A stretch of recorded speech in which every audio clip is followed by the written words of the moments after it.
வணக்கம் அவர்தான். அதாவது காஞ்சிபுரம் மாவட்டம் உத்திரமேரூர் வட்டம் மாங்கரம் அடுத்த செய்யாற்றில் கடந்த மாதம் பெய்த கனமழை காரணமாக செய்யாற்றில் தடுப்பணையை தாண்டி நீர் சென்று கொண்டிருக்கிறது. இதனைத் தொடர்ந்து திருவண்ணாமலை மாவட்டத்தில் இருந்து நீர்வரத்து அதிகரித்து காரணமாக கடந்த 30 நாட்களாக தடுப்பணையை தாண்டி நீர் பாலாற்றில் சென்று கொண்டிருக்கிறது. இந்த நிலையில் கடம்பர் கோவில் பகுதியைச் சேர்ந்தவர் மனோகரன் என்பவர் அவரது மனைவி பத்மா சென்னையிலிருந்து விடுமுறைக்காக வந்துள்ளனர்.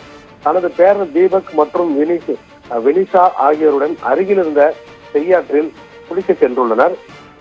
இருவருடன் இவரது மருமகள் வினோத்தும் சென்றுள்ளார்.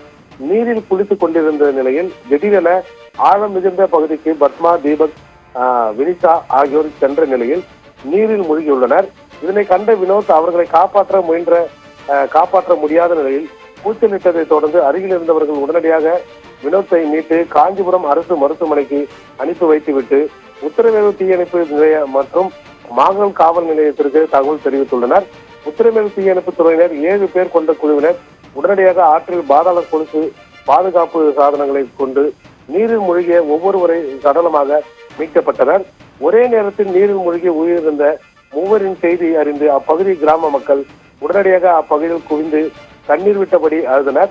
நீரில் இருந்து மீட்கப்பட்ட உடல்கள் பிரேத பரிசோதனைக்காக காஞ்சிபுரம் அரசு மருத்துவமனைக்கு அனுப்பி வைத்துவிட்டு மாங்கரம் காவல்துறையினர் விசாரணை மேற்கொண்டு வருகின்றனர்.